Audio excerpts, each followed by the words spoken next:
Greetings all, welcome to the Powerhouse Perspective, empowering leaders for business breakthroughs. If you've joined us before, you understand that I'm Scott Medeiros, I'm the president of Helmwise, and this is Chandler Rose, the CEO of the Rosewood family of companies.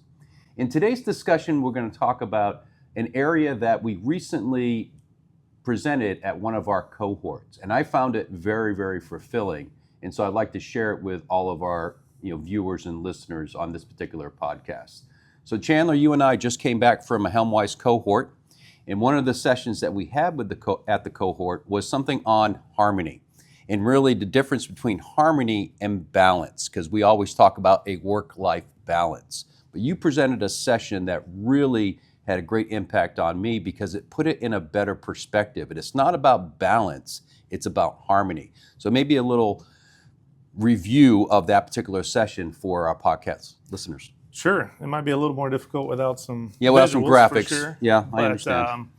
I think it's certainly common. If you go out and look at virtually every HR coach, every person to build culture, they talk about giving balance to the employees, right. Balance, work-life balance.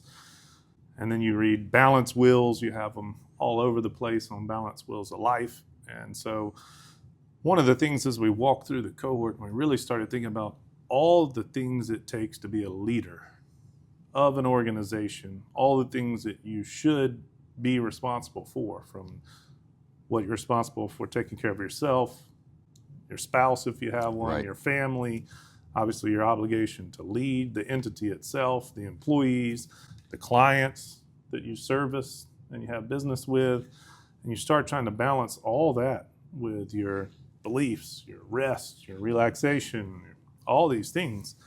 And so when you hear balance, 99% of people that I speak to, and so I haven't run a study on it, would say that in their mind, they think balance is equality. I just wrote that down. Yeah, they think perfectly. That balance means we've hit this equilibrium. Right. And so then if you take that equilibrium and you spread them out across 8, 10, 15 items, and you hold all those items on the same plane. So now you've got to keep the whole plane balanced, mm-hmm. and every item balanced. Right. The odds of that are pretty much zero. And then I would argue, and I think pretty successfully, that if you reach balance across all those things, that presumes that's where you should be at that moment in time. And so what I mean by that is, if you're spending, say you could possibly break up your work week, a week would be easy, and you hit all the items that are important to you from, again, relationships, family, support, business, leadership, employees, all the things. Your time to do some spirituality, practice religion, all those things you want to do. Gratitude time, all those. What would your week look like? Do we imagine a spreadsheet? Imagine our calendars and Outlook that we just put all these blocks? Yes.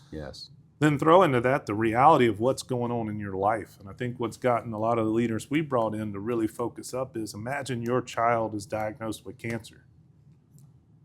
You find out your spouse is dying, something dramatic, someone that you love or mentor or is a very good friend is going through a difficult time. Mm-hmm. But then also imagine you just agreed to start up a business. Right.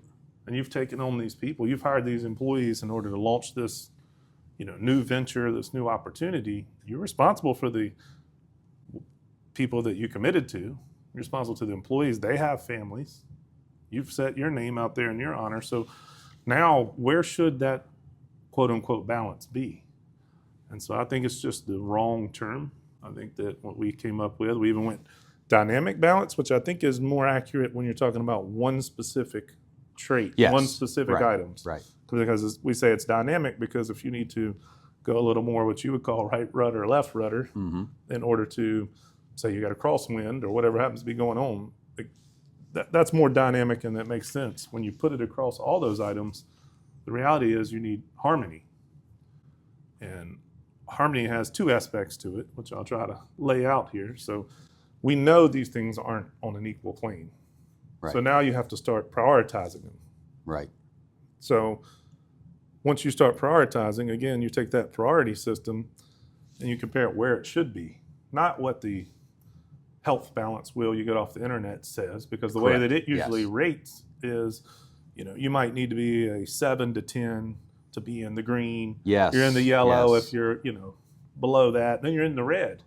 Well, again, if you should be in the red in one of those and you should be overextended in another because that's the time in the season or an intervening event comes in that you weren't prepared for, to me, you want to harmonize against where you should be and where you are, not against some fake version of, again, balance, which is just a joke, because now you're trying to balance something that is almost four-dimensional, maybe more than that, of hierarchies. And so that's one way to look at it is there's lots of items. You're trying to pick which one should be, superior to the other, prioritize how much you should be putting in each one, put all those together. There's another aspect we talk about as well is, so if you imagine we start stacking these things, they're scales. And each scale we've talked about on this podcast, the most important part about the scale is what is the purpose of the weighing. Correct. And so what I mean is if I think it's easiest to go out of business and just say mother and father are having a discussion, I wouldn't even call it a dispute, on whether both are pulling weight properly to parent the child. Well, if the question goes back and forth to Scott now, and Scott, you're not doing your part, Chandler, you're not doing your part, right, as opposed to what did my wife and I, or my husband and I say we wanted to. What is the fulcrum? No, what was the fulcrum? What are we hanging the balance scales on? So what kind of parents do we want to be? What kind of household did we say we wanted? And then the conversation is much less confrontational between, it could be friends doing something to take care of another friend. It could be a million things. Could be two business leaders, two partners. business leaders. But if the rocks are going this way, as opposed to us having a discussion of, Scott, we committed to do this at Helmwise. And I feel like you need to, because we both thought this was ideal, you got to pick it up here. And Chandler, you're not doing so well on this piece. You need to pick it up here. But when we're talking about we're failing to move us towards this purpose, what the scales are hanging on, much less emotion, much less starting to keep score. Because the only score is, are we moving towards the mutually agreed upon purpose and destination we set out? And so I think that's important. So that's one way. So I've given you two ways, I guess. So we've prioritized now. We're taking each item. We're trying to set what the purpose is. Now the issue is, are these things not only prioritized, what are they pointing towards together? And so what I mean by that is, you're a grandfather, a father, a business leader, a husband. You are president of Helmwise. We have a purpose and waypoints that we want to reach in the first 3 years of launching this venture, and a purpose you want to fulfill that's your personal calling and the Helmwise calling, all within what did the one guy, I can't remember what he said, limited time left, LTL? LTL, limited time left, yes. Anyway, that's a funny one for one of the cohort members that had an amazing career was telling us that he had, consulted with a gentleman that was older, and he kept saying he was in his 80s. Correct. But he said he had a limited time left. So what is he doing with his LTL? But really, so Scott sets that LTL, his limited time left. Everyone has limited time, but that's a different discussion. He sets that up, and hopefully that's alignment with his calling in life, what he wants to leave as a legacy. All the other items, although you're prioritizing them, stacking them, if they're not pointing together to have some harmony and unification, what we call alignment, so that then when you align, this is, in my mind, you align and you power towards your ultimate calling in life while you're here.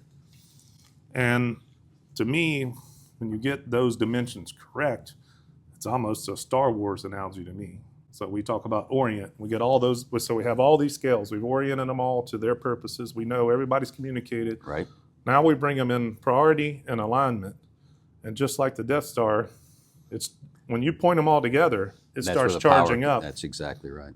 And then what you point that charge at is ultimately, to me, how you're going to feel fulfilled. And if you get the chance to lay on a deathbed, which everyone obviously doesn't, when you look back, you go, hey, you know what?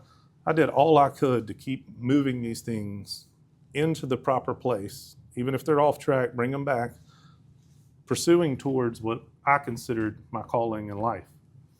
And so, to me, this has been the most appreciated And I think I don't know if I'd say I would say it's somewhat ironic in the real sense that it is mostly the 60 and up Yes. attendees, 70s and up attendees Yes. that have been great businessmen that come to the cohorts, huge, by any standard, very successful, financially, business-wise, most of them family-wise, everything else.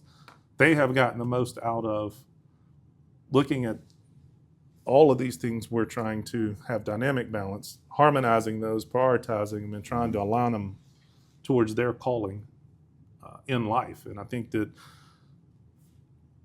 the inverse of this, and where I've seen it from a lot of leaders and a lot of individuals, and even the way they talk about it, if you're not a leader, just a general, what do they call it, human wellness now. Yes.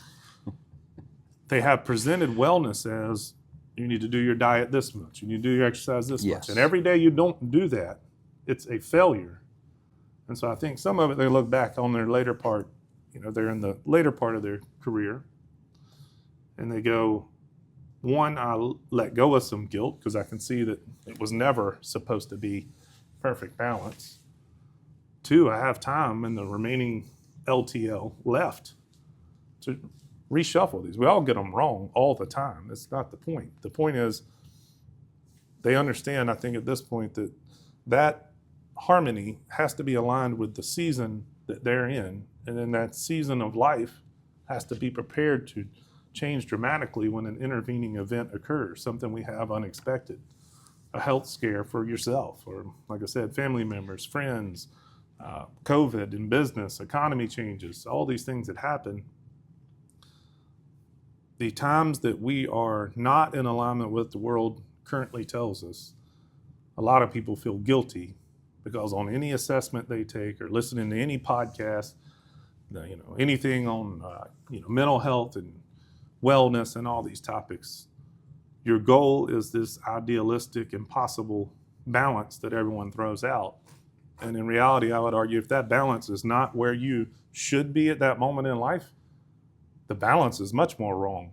And so they're selling a lie, they're selling something that no one will actually achieve more than a few times probably. And I would think when you meet those moments, you feel that sort of, you'll know it. We talked about it even within culture, within businesses at the cohort. Like you can feel the few times where it did all kind of get aligned properly, which is a rare moment. And so I think it certainly has been one of the more impactful sessions. That's a version without the pictures, so you had to imagine quite a bit. Yeah, it's difficult. And the kind of the pictures that Chandler's talking about is we have a series of slides that build, and it builds with these triangles, right? So you think of the scales. We generally see that as you got the point, the balance element, and then you have the two sides of the scale, which forms a triangle. And these triangles sort of stack upon one another, leading towards that ultimate calling, goal. And I think the elements of that particular session that rang so true with me, because I am in my 60s, right? So I'm looking back going, I felt many times during my career I was doing it wrong, right? That, I should be spending more time with my family, I should spend less time at work, I need to spend more time on this project, I need to spend more time developing people instead of, being in my office. And you start looking at all these things because you think they're supposed to be this perfect balance.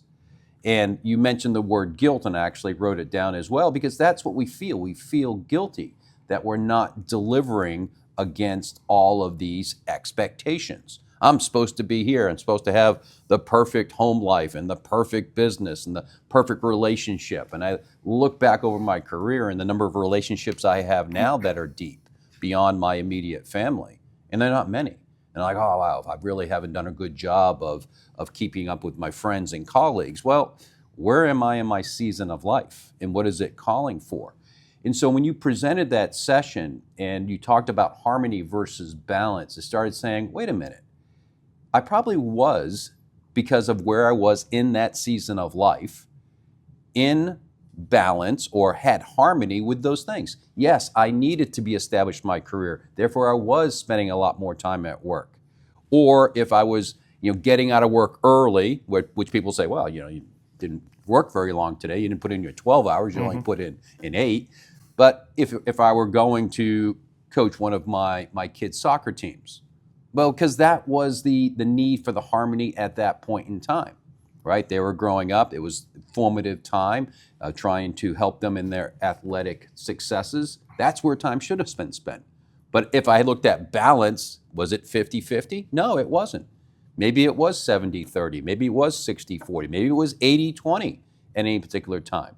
But it worked because that's what was being required at that point in time, in that season. And so when you presented that, I was like, wait a minute.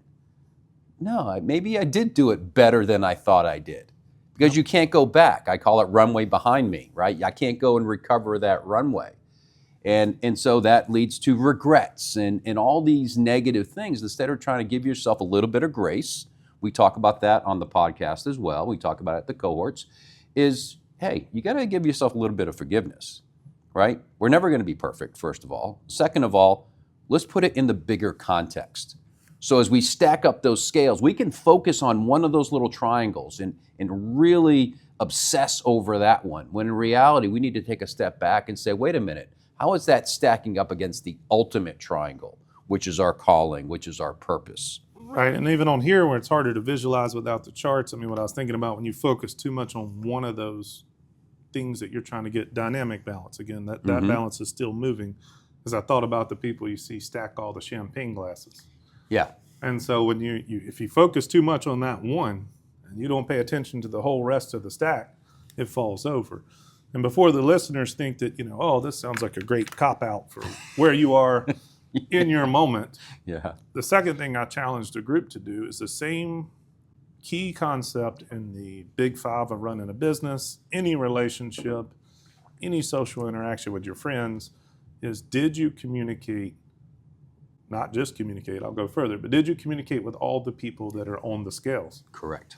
And so when you're weighing out wife, husband, spouse, other spouse, whatever you want to call it, and you're weighing out where you want as the family, doesn't necessarily mean you're asking the kids, but certainly the two parents are saying, here's what we agree that we want the household of how we want to parent.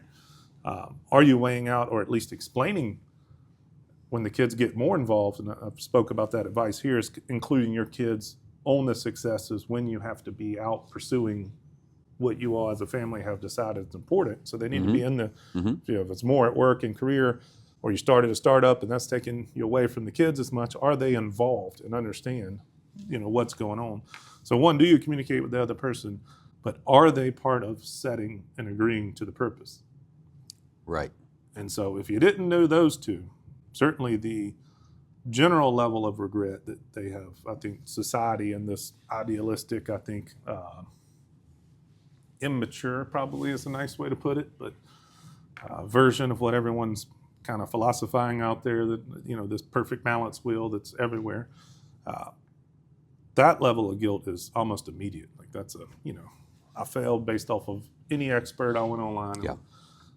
I do think there's another level of opportunity, and really one of the few you get to control, and that is communication and setting up the purposes with whoever's impacted. Because you don't really get, the reality is, even if you get this, quote, harmony, we've spoken many times, the sea state and intervening events happen constantly. That's the reality, because once you get it right, the undulations of life, and then you're picking one up and trying to put it back. It's constantly moving. But I do think you can control, when we say control, we can control, is have we communicated and have we agreed upon what the purpose is, and even what the purpose is in this season of, say, this venture of Helmwise. Year one, now we're in year two. Well, what we have not, which is a good example right here of, we have not clearly talked through what the purpose and the goal for year two is versus the goal for overall, ultimately, where we want to go. Right. So each waypoint, so we can control that part. We can't control, I don't know. I don't even know the percentage. It probably make most people nervous if they thought about how many of those things they're trying to keep harmonized they actually have control over, which is very few. Yeah, yes. It's minuscule, I would argue. But you do have very much control over communication, and maybe not reaching the ultimate agreement, but clearly stating and including the other people in the agreement of where you're trying to go. You can control that. And so I don't want people to think we let them off the hook and they look back and tell their kids, well, that was the season of life I was in. I was pursuing my True. career. And Yeah, that's right. Like, no. That's not what I'm saying. Well, that was the second aspect that was so insightful about that session at the cohort is as I sat there and kind of reflected on it, and it made sense from a personal standpoint. Yeah, like you said, all right, maybe in that season of life, I was in harmony. But then I said, well, that also applies to the business. You were just talking about that, right? How often do we decide or do we communicate to the business that, wait a minute, this is going to be the central point. This is what we're balancing the scales on for this portion or this season of the business. Therefore, things are going to be a bit skewed, right? We're going to be spending a lot more time in the office and driving hard and those sort of things. Doing things we don't want to do. Doing things we don't want to do, right? But the other part of it is not only agreeing on what that element is that when we're going to balance the scales on, but then communicating that, right? We speak at the cohorts as well about the 5 components of a ship, and that most important component is communication, right? So even though you and I may go into the executive session, even with the executive team, and we agree on what we're going to hang the scales on, and maybe we're in alignment within the executive team, if we don't get out and communicate that through the other layers of the organization, they're going to start to be skewed. They're going to, wait a minute, I need to be spending more time at home. We're like, wait a minute, we've got to communicate that it's more time focused on the business right now. And so as I zoomed out, Dally Zoom, going back to one of Jim Van Erden's terms, you got to zoom in for focus, but then you got to zoom out for perspective. Mm-hmm. And that's so important. And it's easy for us to get distracted or to get focused on one or the other when we got to do both. And again, that harmony session brought that into clarity for me. We've done 5 cohorts now, and we've done that session for I think 3 of the 5. But every time we hear it, and I hear it at least, it brings in more insights. And so I thought it was important that we talk about it today. Yeah, I think that what you hit on being in the moment but stepping back from the moment, all these types of items transition well into Jocko's work, which is yes, I think, I don't know, it's such a good nothing's new under the sun, as we say, but it's such a good encapsulation of something we again always feel guilty about, just about when you hear him. Certainly in the who was it, Roosevelt, the man in the arena, who was that? Theodore Roosevelt. Mm-hmm. Okay. Everybody in the stands is real quick to say, oh, they should be this and they should be that. And what they rarely understand is until they're in their arena. Correct. That virtually every single, just like we're talking about, that dichotomy is really that dynamic balance. So take one item, and how do you take that one item, because it's I've talked about on here Aristotle's inverted mean. Yep. Or inverted U, and the golden mean. You get way too far to one side. We talk truth plus charity is the easiest with love. Correct. Yep. Too much truth, you're a jerk. Too much love, you enable justice and mercy. Yeah. That's our other one. Yeah. And so you've got to kind of regulate that based off of the situation. And hopefully, if you're a great leader, you look at the upcoming situation and you start to go a little right because you're going to have to go hard left, or you go a little left because you have to go hard right. So how do you run that? But the dichotomy is most of the people who are armchair quarterbacks, you see it in sports too, if they just did X, whoa. Even if they did X, how long would X be correct? And then you're not in there because there's the other side. So give a little bit of, where Jocko was going on dichotomy and leadership, and really think of this harmony that we kicked off with. Think of each of those things we're balancing. And in reality, most of those are diametrically opposed. They're opposing forces, and you get right down to a low enough granular level. And that's what he's hitting at. So give us a little explanation. Yeah, and what we're speaking about is Jocko Willink's book, The Dichotomy of Leadership. Initially came out back in 2018 is when the first version came out. And I just discovered recently that there's a new revised version. So I guess I have to go out and get that one and see what's new in the book. So it just came out in October of 2024.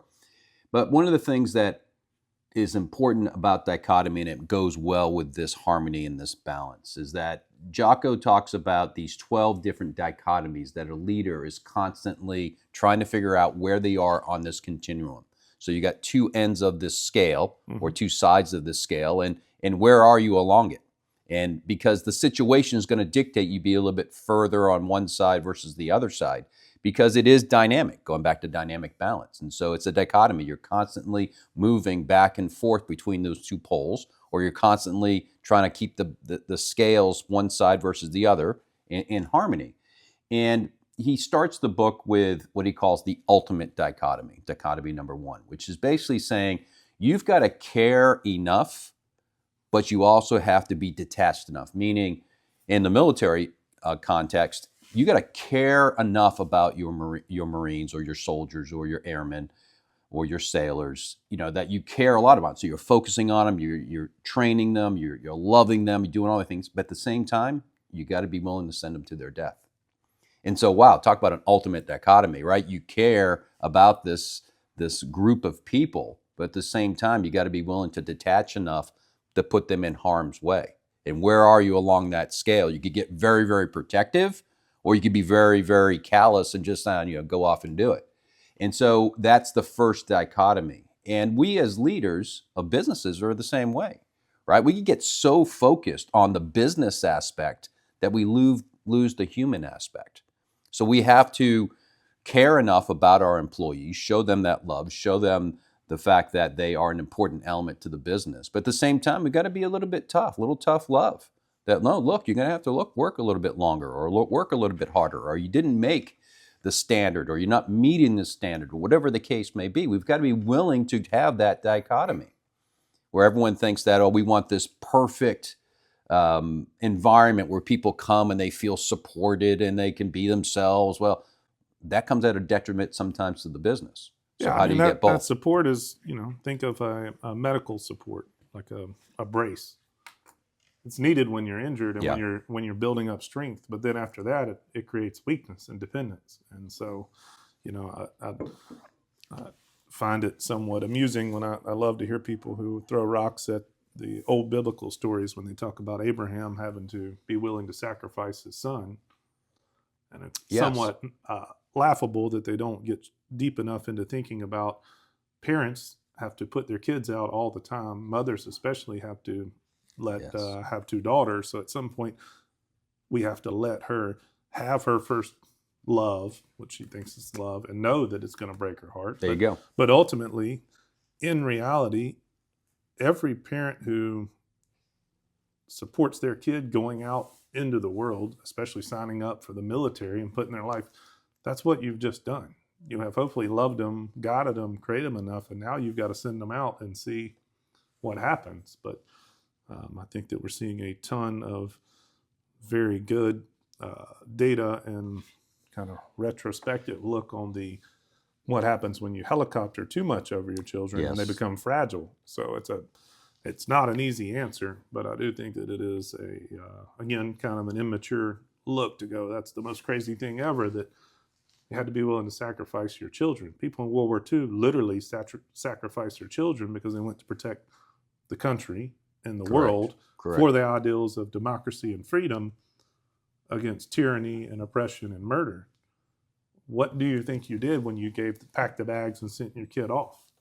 That's what you did. You were willing to let them go out, serve their purpose, and potentially sacrifice. So, well, and in that particular case, going back to our harmony and our triangles, right? What was the scale being hung on? It wasn't being hung on the family unit. It's being hung on the nation.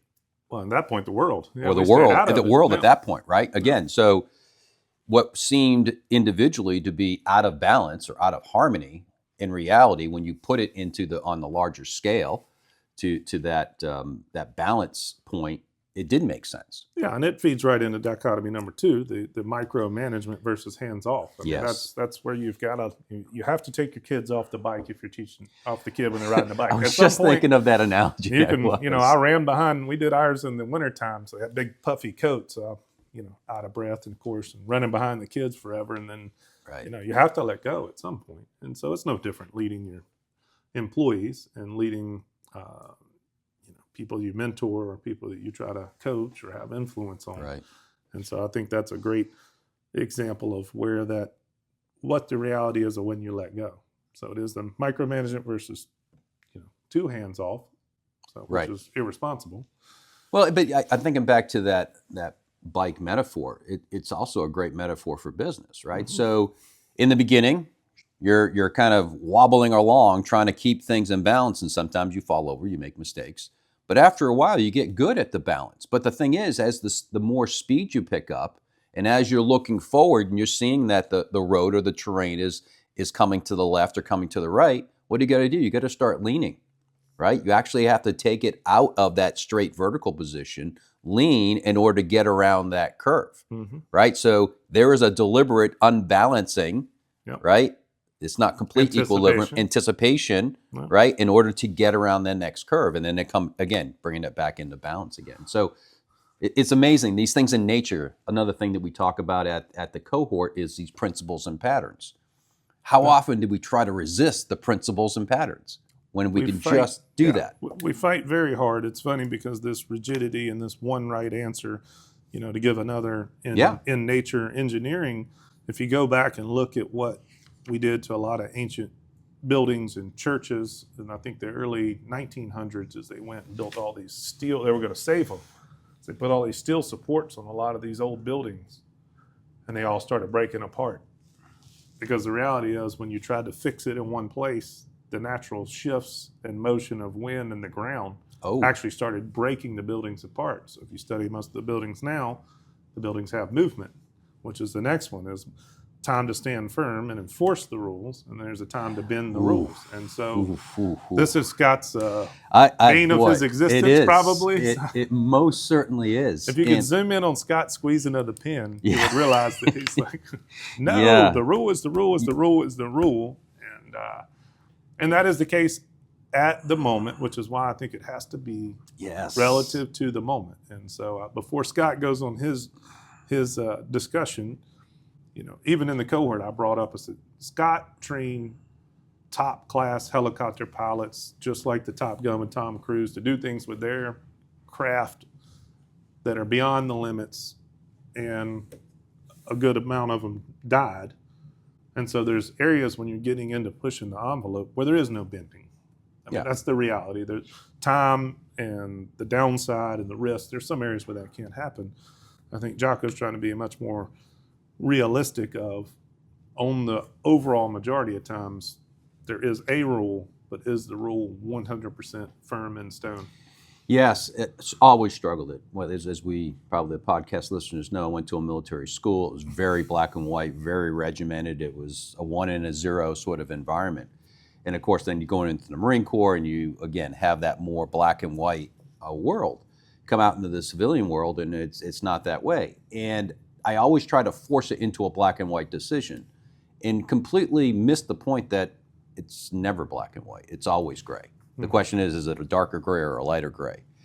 And when I read Dichotomy of Leadership from Jocko, and I read this particular section or chapter, I remember just being annoyed, right? I was like, no, Jocko, you're a SEAL. It's supposed to be this black and white and this hard. You meet the standard or you fail, and those sort of things. And he used in the book this story that he had in the SEAL teams about. They had these very strict uniform regulations. Mm-hmm. But then what happened is a couple of the SEALs came together and they built a team patch and they put it on their uniform, which was against the regulations.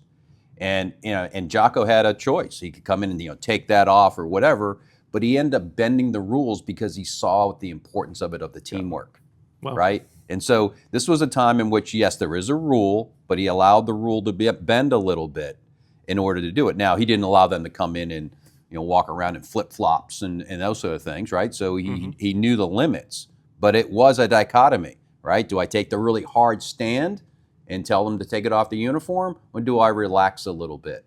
And I still struggle with it, I'll be honest, because I think that standards are there for a reason. But the bottom line is put it in the context, because there was a section, I actually wrote it down here, it says,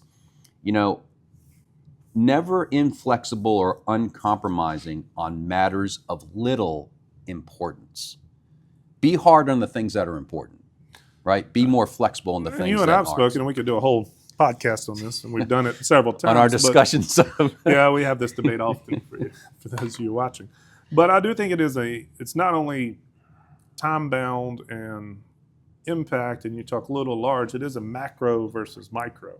And so if you take the SEALs versus the overall whole Navy, yeah, the rules must be much more rigid yeah, the larger the picture is. And then, and we've talked about on here potentially, but we've talked about, I know, with one another, the difference of how we have distorted and people have screwed up really the way that the justice system and the judge's role and sentencing role. The sentencing is where you mitigate the crime that has been committed. That's where you say, no, you're not allowed to wear the patch.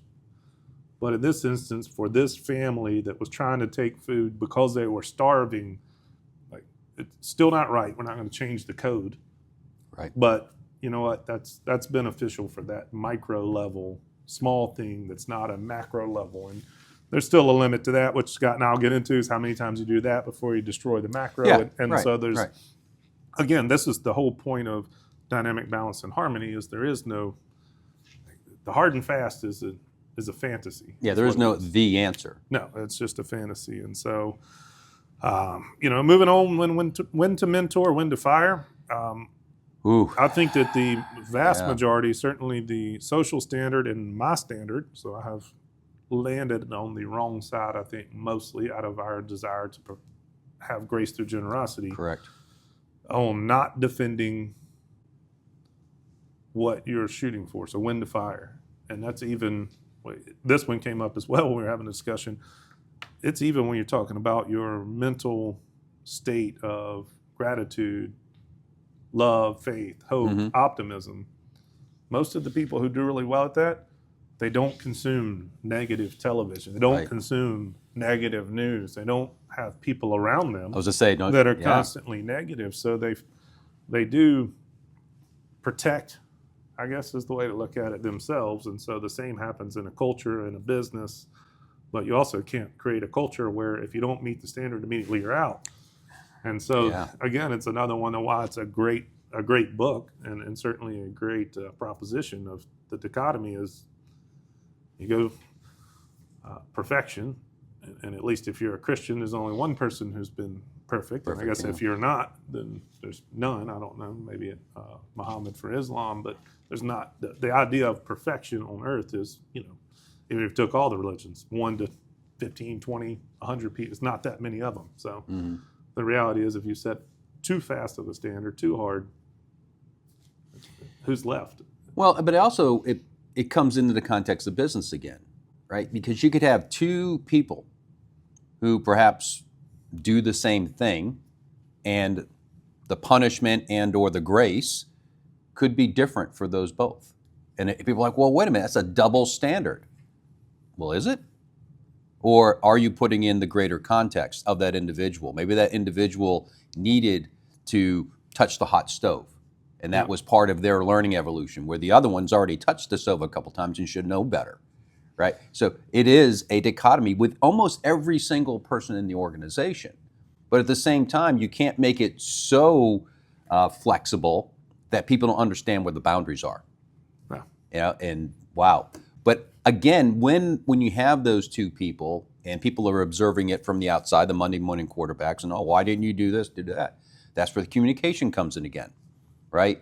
Because if you can communicate why these decisions are being made, not that you got to share every decision with the workforce, but it helps them develop dichotomy as well and understand that, wait a minute, it's never going to be perfect, right? At the same time, there are limits to the grace. And there are going to be times where people are going to be held to a certain standard. We know with our employees, because we work in the retail environment, theft is something we cannot condone. Yes. Gone. Those are gone. That's a pretty hard and fast. And then there are other things that we are a little bit more lenient on because it's part of the learning process. Yeah, and I think that's your example. So if we have 1,000 people working at various, at one of our companies at various retailers, in the instance that I gave up earlier, even if that individual's theft is because their family is starving, they can't do it here. Because what does that individual mercy do to all the other 999 employees' jobs when the whole business gets fired? That's right. Yeah. And so the reality is, occasionally these mercies, you got to spin that mercy around and say, what's the impact on the rest of the group? And I think that's one reason the small groups in the military, you have special forces for a reason, and they have more flexibility, because if you took that on the whole scale and everyone in a whole, brigade is on their own doing their own thing, Right. it would be utter chaos, and it would just collapse, and everyone would potentially die. And so I think there's reality in there. Right. Train hard, but train smart. Hard but smart. I don't know if I would call this one a dichotomy, I guess, but Well, I think I would almost say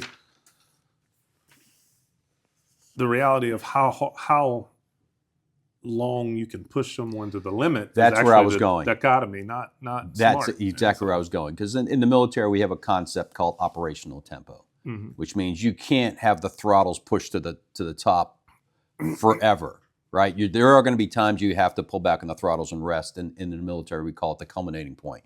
You've gone so hard in the offense that you can't sustain it. So you have to go into the defense, right? To recover, to resupply, to do a lot of different things.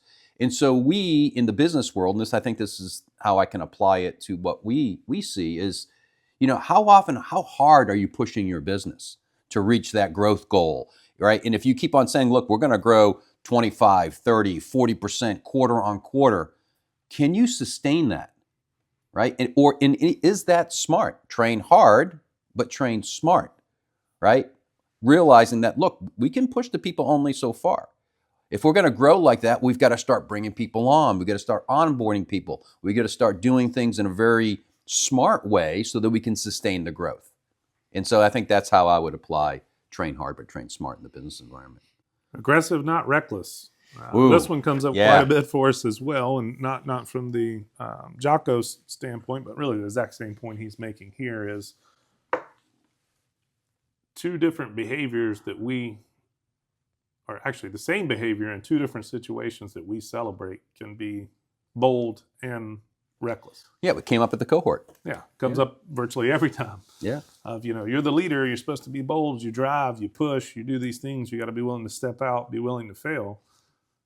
That's really good until you do it in the wrong situation and you take everything down with it. Yep. And so, again, it's just an example of those two things are, again, diametrically opposed. Discipline, not rigid, I think is pretty much a repeat of the one of earlier, so I don't need to spend, I don't think, much time there. Hold people accountable, don't hold their hands. We've covered that as well. Micromanage versus, give a little more freedom. Right. I think this also gets into obviously the justice and mercy because Sure. how much you're going to do there. Big one here, leader and a follower. And so I want to let you spend a little time there because that's a common thing that you bring up a lot in the analogy or example of aviation, which is a very easy one, but it is certainly applies to life, to sports, to business. So it does. Yeah. And obviously in the military context that Chandler's making reference to, especially when you're flying, right? You usually are out there with a Section 2 aircraft, a Division 3 aircraft or more called a flight. And the lead of that group of aircraft at times changes because there are people in the flight who are in a better position to lead the flight during certain aspects of the mission. And so that transfer of leadership is very fluid, right? Even though I'm the mission commander, overall I'm responsible for it. Sometime I may be, second or third in this sort of line of direction and authority, because at that particular point, the best place for me was actually not at the front, but more back towards the middle of the pack. And in leadership, we have to be very similar. And the fact that even though you are obviously the CEO of the Rosewood family of companies, there are times when you're going to step back and allow another business leader to go forward because they're in a better position, whether it's through their knowledge, their experience, their wisdom, those sort of things. We think a leader always has to be at the front. That's not the case, right? A leader has to be a leader and a follower. More importantly, when you are a follower, you see things from a different perspective. And you learn to understand that, wait a minute, even I can't see certain things because I'm in the front. If I'm in the back, I have better perspective. Jocko talks about detaching and how he became very effective in the SEAL teams by actually stepping back, not by stepping forward. And so that's kind of how I see that particular dichotomy. Yeah, great podcast. You look up Jocko and Andrew Huberman on how to detach. Yeah. It's kind of an abbreviated version that tells that story and why it's important mentally and as a leadership. But it is tough to do. Plan, but don't overplan. Yes. Yeah. This is another one where if I were to go back into my engineering mindset, I would say you can't overplan, right? The more. It was Dwight D. Eisenhower had said that a plan is useless, but planning is everything. The concept of preparing is important, but if you plan every single detail, can it actually withstand change? And so it has to be, going back to rigid but flexible, it has to be able to adapt. And if we plan too much, if we get too detailed, everything becomes too prescriptive and you lose the descriptive and the ability to make changes on the go. Yeah, the plan itself can violate many of the acknowledged dichotomies, even in the plan. Yes. So too prescriptive, micromanaging these people. Too detailed, you're too far down into the situation to where you're not going to potentially see what's going on. Too rigid because it's so locked in that when conditions change, it's not flexible. And so I do think it's almost, we had a discussion on one of the podcasts, but I think it is, we're talking about consistency. The plan has to be at the right almost elevation. If the plan gets too far down into the detail. Now, the plan doesn't mean that it's not that detailed.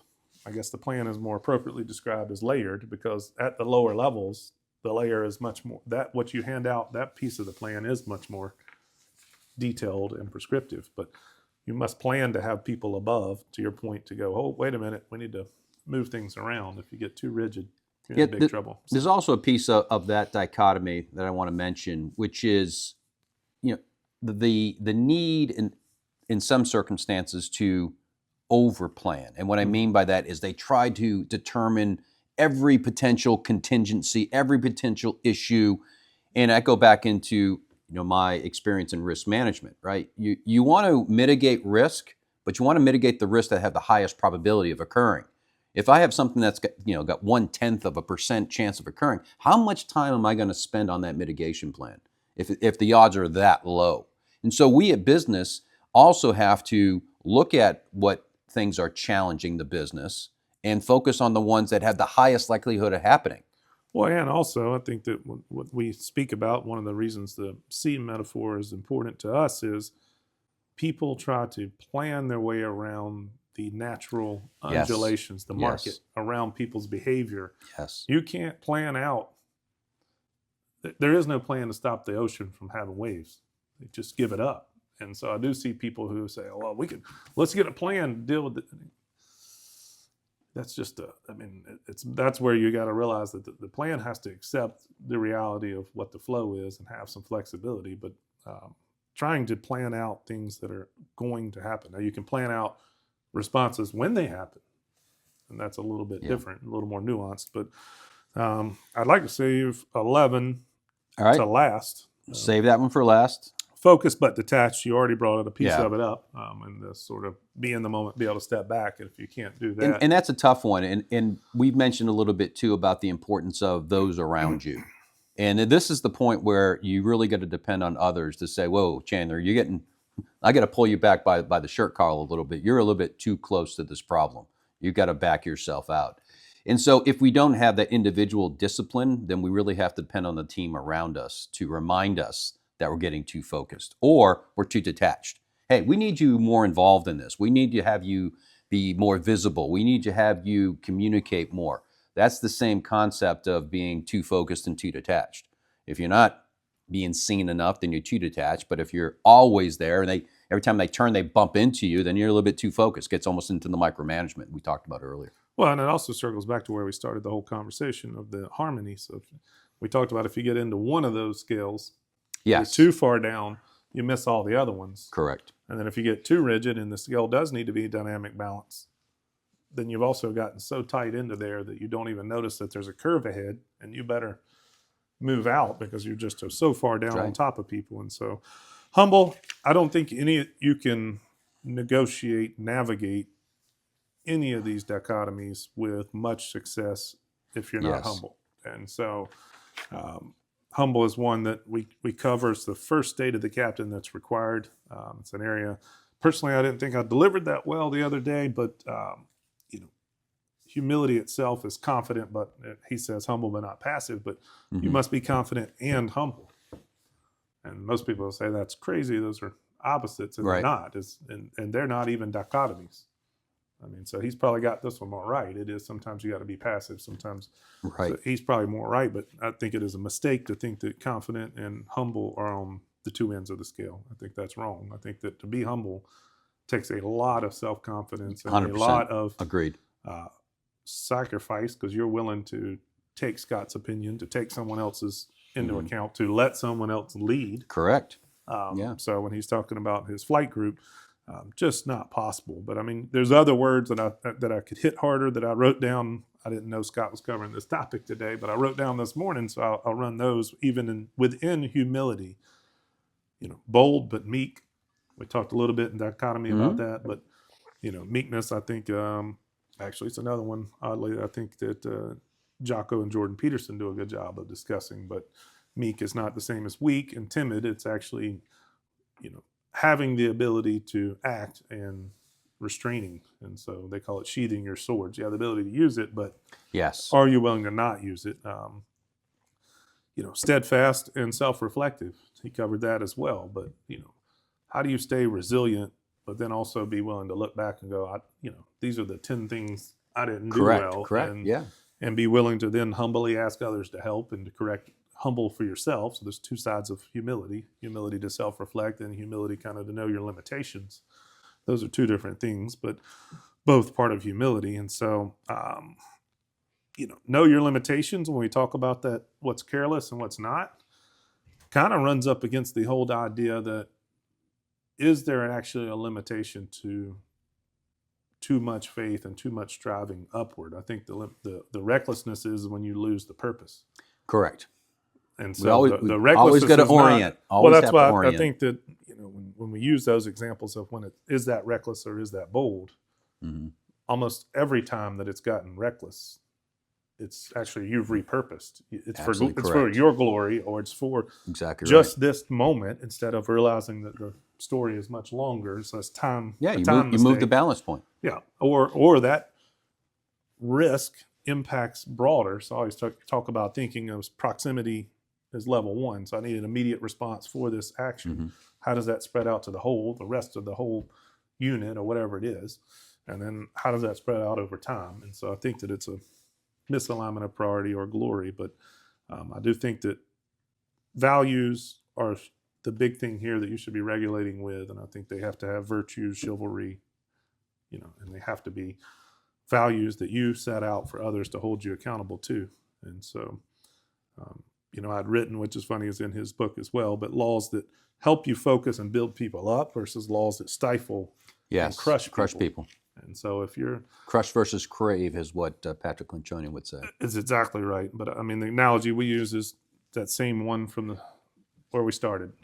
Do they focus people and drive them towards the purpose that's upward and a better movement? And I think that's the goal for all of us in this discussion. But I appreciate the talk. Yeah, it's great. It was just timely. Like I said, you were thinking about humility. I happened to bring in dichotomies. It all kind of comes together. So I guess we were balanced and in harmony at this particular point. Perfect. So I want to thank you all for listening to the Powerhouse Perspective. Join us next time. But until then, cheers. Take care.